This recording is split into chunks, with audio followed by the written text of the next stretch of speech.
లో betting app promotion hot టాపిక్గా మారింది. బెట్టింగ్ యాప్ ప్రమోషన్స్ చేయటం నేరమా? అలాంటి బెట్టింగ్లు చేసినప్పుడు అది చాలా 3 years శిక్ష ప్లస్ 5 లక్షల ఫైన్ కూడా రెండు పడతాయి. Right, welcome to Vishwabharat TV. 2 Telugu రాష్ట్రాల్లో బెట్టింగ్ యాప్ ప్రమోషన్ హాట్ టాపిక్గా మారింది. ఎవరైతే సోషల్ మీడియా ఇన్ఫ్లుయెన్సర్స్ ఉన్నారో అండ్ సినీ సెలబ్రిటీస్ ఉన్నారో వాళ్ళపై ఇప్పటికే కేసులు పెట్టడం జరిగింది. వీళ్ళు ప్రమోట్ చేసే బెట్టింగ్ యాప్స్ కారణంగా మధ్యతరగతికి చెందిన వ్యక్తులతో పాటు టీనేజర్స్ కూడా అధిక మొత్తంలో డబ్బుని కోల్పోయారు. అలాగే మనం గతంలో చూసాం, సెల్ఫీ వీడియోస్ పెట్టి ప్రాణాలు కోల్పోయే వాళ్ళు చాలామంది ఉన్నారు. నేను బెట్టింగ్ చేశాను, బెట్టింగ్లో నా డబ్బులు పోయాయంటూ నన్ను క్షమించండి నాన్న అంటూ కూడా ఎందరో వ్యక్తులు ప్రాణాలు కోల్పోయారు. ఈ నేపథ్యంలోనే సినీ సెలబ్రిటీస్ మీద, సోషల్ మీడియా ఇన్ఫ్లుయెన్సర్స్ మీద కేసులు పెట్టడం జరిగింది. అయితే బెట్టింగ్ యాప్ ప్రమోషన్స్ చేయటం నేరమా, బెట్టింగ్ యాప్స్ నిర్వహణ కూడా నేరమా లేదా అనే దానిపై మనతో పాటు సీనియర్ అడ్వకేట్ పప్పు అనురాధ గారు ఉన్నారు. ఆవిడని అడిగి తెలుసుకుందాం. మేడం గారు నమస్కారం. నమస్తే అండి. ఇదైతే సెలబ్రిటీస్, సోషల్ మీడియా ఇన్ఫ్లుయెన్సర్స్ ఉన్నారో వాళ్ళు బెట్టింగ్ యాప్ని ప్రమోట్ చేశారు. ఇది ఎంతవరకు నేరం? అలాగే బెట్టింగ్ యాప్స్ నిర్వహించడం దానిపై కూడా ఎలాంటి కేసులు పడతాయి? అసలు ఏముంటుంది మేడం, దీనిపైన చట్టపరంగా శిక్ష ఏముంటుంది? బెట్టింగ్ యాప్ అనేది ఇది పబ్లిక్ గేమింగ్ యాక్ట్ కింద వస్తుందండి. పబ్లిక్ గేమింగ్ యాక్ట్లోనూ సెక్షన్, ఇప్పుడు మీరు ఏదైతే క్వశ్చన్ అడిగారో అది ఎవరైనా సరే అలాంటి బెట్టింగ్లు చేసినప్పుడు అది చాలా చట్టరీత్యా చాలా నేరం. దానికి పబ్లిక్ గేమింగ్ యాక్ట్ సెక్షన్ 3 కింద చాలా పెద్ద పనిష్మెంట్ ఉంటుంది. 3 years శిక్ష కానీ లేకపోతే 5 లక్షలు ఫైను. 3 years శిక్ష ప్లస్ 5 లక్షల ఫైన్ కూడా రెండు పడతాయి.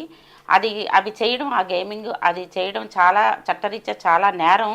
అది ఎవరికైనా, అది కామన్ మ్యాన్ అవ్వచ్చు, తర్వాత మనకి సెలబ్రిటీస్ అవ్వచ్చు, ఎవరైనా సరే అది ఈ చట్టం ముందు ఎవరు ఎక్కువ కాదు, అతీతం కాదు. ఎందుకంటే పబ్లిక్లో చాలామంది సఫర్ అవుతున్నారు. మీరు చెప్పినట్టు నిజంగానే సెల్ఫీలు తీసుకుని ఒక రీల్ చేసుకుని నేను చచ్చిపోతున్నాను అని చచ్చిపోయిన వాళ్ళు ఉన్నారు. కుటుంబాల్లో కూడా చాలా లాస్ అవుతున్నవి కూడా ఉన్నాయి. కనుక చట్టం అందుకే ఇది చట్టం చాలా గట్టిగా రూపొందించింది. దీని మీద కఠినమైన శిక్షలు కూడా తీసుకుంటున్నారు.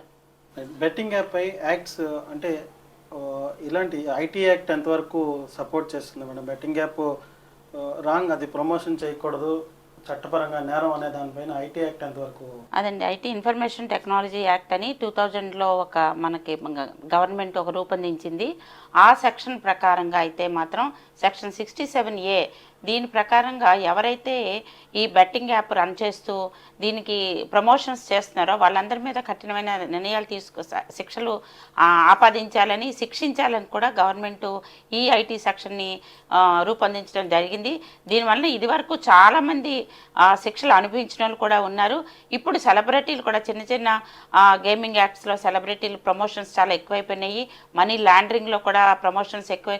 ఈ మనీ లాండరింగ్లో ఏంటంటే డబ్బులు మీకు ఆయాచితంగా ఇస్తాము, ఎటువంటి డాక్యుమెంట్ అక్కర్లేదని సెలబ్రిటీలు చెప్పడం వలన, సెలబ్రిటీలు చేసిన ప్రమోషన్స్ వలన ఏమవుతుందంటే పబ్లిక్లో ఇంతవరకు మన బ్యాంక్స్కి వెళ్ళి ఇంత బాధలు పడుతున్నాం, ఇప్పుడేమో ఈజీగా మనీ వచ్చేస్తుంది అంటున్నారు. కానీ ఆ మనీ లాండరింగ్ ట్రాప్లో పడిన తర్వాత ఒక వ్యక్తికి ఒక 2,000 రూపాయలు అప్పిస్తే ఆ వ్యక్తి ఒక పొరపాటున చెప్పిన క్షణంలో కానీ తీర్చకపోతే అతనున్న కాంటాక్ట్స్ మొత్తాన్ని వీళ్ళు తీసుకుని అతని తాలూకా ప్రతి ఒక మనిషి చచ్చిపోయాడని చెప్పో అతని పేరుని ఇతను డెడ్ పర్సన్ అని చెప్తూ వాళ్ళ కాంటాక్ట్స్ ఎన్ని వేల కాంటాక్ట్స్ ఉంటే అన్ని వేల కాంటాక్ట్స్కి ఈ వీళ్ళు పంపించడం జరుగుతుంది. ఇది చట్టరీత్యా నేరం. దీనికి పబ్లిక్ గేమింగ్ యాక్ట్లో కూడా సెక్షన్ 3, 4 and 5లో చాలా కఠినమైన శిక్షలు ఉన్నాయండి. సో ఈ బెట్టింగ్ ఏదైతే ఉందో ఈ యాప్స్లో స్కిల్ బేస్డ్ యాప్స్ ఉన్నాయి మేడం. సో ఈ స్కిల్ బేస్డ్ యాప్స్ ప్రమోట్ చేస్తే ప్రాబ్లం లేదు అని చెప్తున్నారు ఇన్ఫ్లుయెన్సర్స్.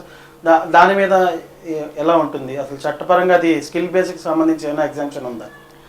చట్టరీత్యా స్కిల్ బెట్టింగ్స్ మీద ఎక్కడ వ్యతిరేకత లేదు. వ్యతిరేక అంటే దాన్ని ఎవరు కూడా ప్రమోట్ చేయకూడదండి. ఎందుకంటే స్కిల్ అనేది చూసి ఆనందించడం వరకే తప్ప దాని మీద బెట్టింగ్ చేయడానికి ఎటువంటి హక్కు లేదు. అది చట్టరీత్యా చాలా నేరం.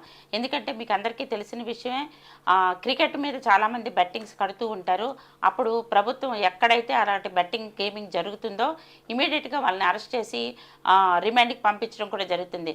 మరి అలాంటప్పుడు చట్టంలో పబ్లిక్ గేమింగ్ యాక్ట్ కింద సెక్షన్ 3, 4, 5 కింద ఇలాంటి స్కిల్స్ మీద గేమింగ్ చేసిన వాళ్ళు, గ్యాంబ్లింగ్ చేసిన వాళ్ళని కూడా అరెస్ట్ చేస్తున్నప్పుడు ఇది లబ్ధిదారులు సృష్టించుకున్న విషయం తప్ప నిజానికైతే చట్టం ఆ స్కిల్స్ మీద కూడా గ్యాంబ్లింగ్ చేస్తే ఒప్పుకోదు. దానికి చట్టాలన్నీ రూపొందించబడే ఉన్నాయి. ఇదంతా సెలబ్రిటీస్ ఇప్పుడు చేసింది కాదు. 4 ఇయర్స్ ముందు చేసాం, 5 ఇయర్స్ ముందు చేసాం, అప్పుడు లేదు. సో ఇప్పుడు ఎందుకు మా మీద కేసులు పెడుతున్నారు? అలాగే నిర్వాహకులు ఎవరైతే ఉన్నారో వాళ్ళని ప్లే స్టోర్లో కానీ యాప్స్ ఏదైతే బెట్టింగ్ వెబ్సైట్స్ ఉన్నాయి వాళ్ళని ముందు ఆపకుండా మా మీద మాకే ఇంటిమేషన్ లేకుండా మమ్మల్ని సడన్గా అరెస్ట్ చేయడం ఇది కరెక్ట్ కాదని చెప్పి వాళ్ళు చెప్తున్నారు మేడం. సో ఇంటిమేషన్ లేకుండా అరెస్ట్ చేయడం అనేది తప్పు అని కాదండి, అది పోలీసు వాళ్ళకు ఉన్న రైట్ అది. ఎందుకంటే 4 సంవత్సరాల క్రితం చేయండి, 40 సంవత్సరాల క్రితం చేయించిన తప్పే. గేమింగ్ యాక్ట్ ప్రకారంగా section 4 of public gaming act ప్రకారం ఒక గేమింగ్ హౌస్ రన్ చేయడమైనా, లేదంటే ఒక వెబ్సైట్ రన్ చేయడం, ఇంటర్నెట్ వెబ్సైట్లు రన్ చేయడమైనా అవన్నీ తప్పే. తప్పున్నప్పుడు అయితే గవర్నమెంటు లేదా పోలీస్ సెక్టర్ ఇంతవరకు ఎందుకు ఆగి ఉంటుందంటే, వాళ్ళకి ఇప్పుడు ఒక సెలబ్రిటీని మనం ఏమైనా ట్యాగ్ చేయాలనుకున్నా, దాన్ని టార్గెట్ చేయాలనుకున్న ప్రూఫ్స్ ఉండాలి.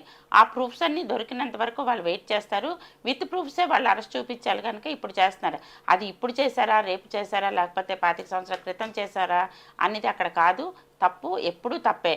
దానికి సెక్షన్ 5 ప్రకారం చాలా కఠినమైన శిక్షలే ఉన్నాయి. ఆన్లైన్ బెట్టింగ్పై సైబర్ క్రైమ్ చట్టం ఎలా వర్తిస్తుంది మేడం? ఆన్లైన్ బెట్టింగ్ పైన సైబర్ క్రైమ్ అది చిన్న విషయంగా తీసుకోదండి. సైబర్ క్రైమ్స్ అనే చట్టాన్ని రూపొందించిందే ఆన్లైన్లో వచ్చిన ఈ గేమింగ్స్ వలన. ఇది కూడా సైబర్ క్రైమ్స్ కూడా ఐటీ యాక్ట్ ఏదైతే అది ఇన్ఫర్మేషన్ యాక్ట్ 2000 చట్టం ఉందో, అలాగే పబ్లిక్ గేమింగ్ యాక్ట్ ఏదైతే ఉందో, పబ్లిక్ గేమింగ్ యాక్ట్ అనేది ఇప్పుడు పుట్టింది కాదు, 1867లో పుట్టింది. అది ఈ రెండింటిని బేస్ చేసుకుని సైబర్ క్రైమ్స్ చాలా కఠినంగా శిక్షిస్తుంది. దాని తాలూకా ఒకవేళ ఆన్లైన్లో జరిగిన ఫైనాన్షియల్ డ్యామేజెస్ కానీ అలాంటి గ్యాంబ్లింగ్ ఏమైనా ఉంటే వాళ్ళ అకౌంట్స్ కూడా సీజ్ చేసి పారేస్తుంది. అంతేకాదు దీంట్లో ఫ్రెండ్లీ సూట్స్ ఉన్నాయి, అలాగే డ్యామేజ్ సూట్స్ కూడా ఫైల్ చేయొచ్చు వాళ్ళ మీద. ఆన్లైన్లో వెబ్సైట్లు రన్ చేసి కొంతమంది అయితే ఈ గేమింగ్ యాక్ట్ రన్ చేస్తున్నారు. అప్పుడు కూడా దాంట్లో కూడా సెలబ్రిటీలని, మన టీవీ ప్రమోటర్స్ని, యూట్యూబ్ ప్రమోటర్స్ని వాడుతున్నారు.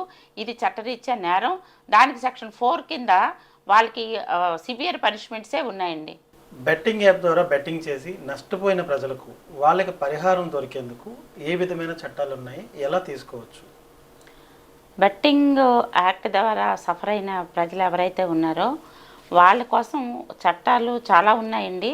రికవరీ ఆఫ్ మన దగ్గర డైరెక్ట్ ప్రూఫ్స్ ఉంటే మనం రికవరీ సూట్స్ వేసుకోవచ్చు సివిల్లో.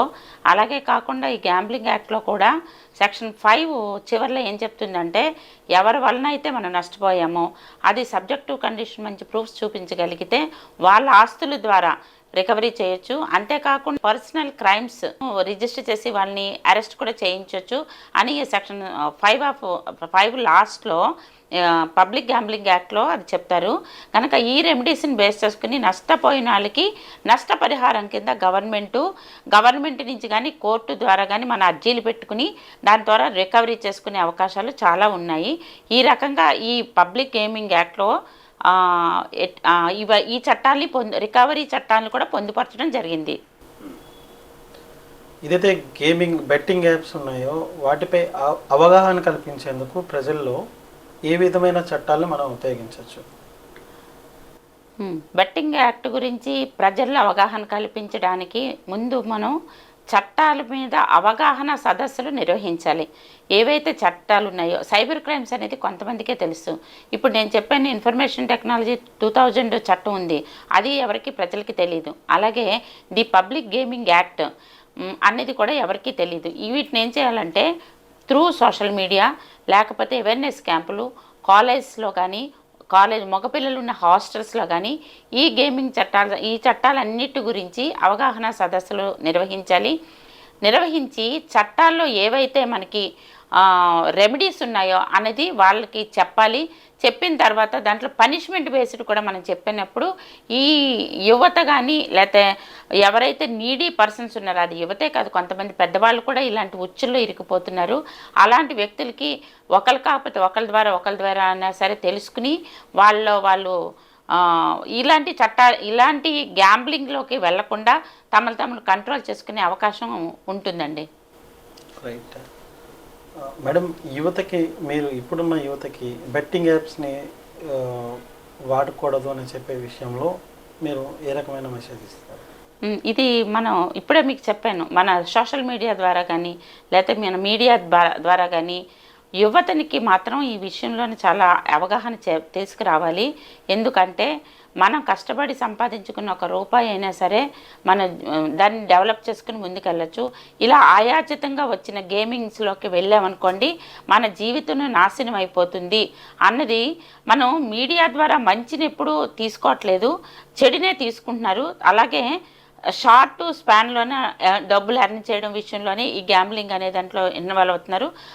అందున కూడా పెద్ద పెద్ద సెలబ్రిటీస్ ప్రమోట్ చేయటం వల్ల యువత ఆకర్షింపబడి వాళ్ళు చాలా ప్రాబ్లమ్స్లో ఇరుక్కుంటున్నారు. కనుక నేను మన యువతకి చెప్పేది ఏంటంటే ఇలాంటి ఆయాచితమైన తక్కువ సమయంలో ఎక్కువ డబ్బులు వచ్చే వాటిని నమ్మి మోసపోకుండా, మనం అలా నమ్మి మోసపోవడం వల్ల మనల్ని నమ్ముకున్న వాళ్ళు మోసపడిపోతున్నారు, మనల్ని నమ్ముకున్న వాళ్ళు రోడ్డున పడిపోతున్నారు. కనుక ఈ ఇంటర్వ్యూ ద్వారా మీ అందరినీ నేను వేడుకుంటున్నాను, ఇలాంటి గ్యాంబ్లింగ్లోకి మాత్రం వెళ్ళొద్దు, ఇలాంటి ప్రమోషన్ చూసి మీరు ఉత్తేజపరచబడద్దు అని కోరుకుంటున్నాను. Thank you madam. చూశారు కదా, బెట్టింగ్ యాప్స్ ప్రమోట్ చేస్తే ఎటువంటి శిక్షలు పడతాయో, అటు సినీ సెలబ్రిటీ అవనివ్వండి, సోషల్ మీడియా ఇన్ఫ్లుయెన్సర్ అవనివ్వండి, రాబోయే సోషల్ మీడియా ఇన్ఫ్లుయెన్సర్స్ కూడా ఒకటే చెప్తున్నారు, ఒక్కసారి ఏది ప్రమోట్ చేయాలో ఏది ప్రమోట్ చేయకూడదో ఆలోచించండి, అనవసరంగా మీరు జైలు పాలు కావద్దు అంటూ సీనియర్ అడ్వకేట్ పప్పు అనురాధ గారు చెప్పారు. అలాగే విశ్వభారత్ టీవీ నుంచి కూడా బెట్టింగ్ చేసే ప్రతి యూత్కి కూడా చెప్పేది ఏంటంటే, బెట్టింగ్ చేసే ముందు ఒక్కసారి ఆలోచించండి.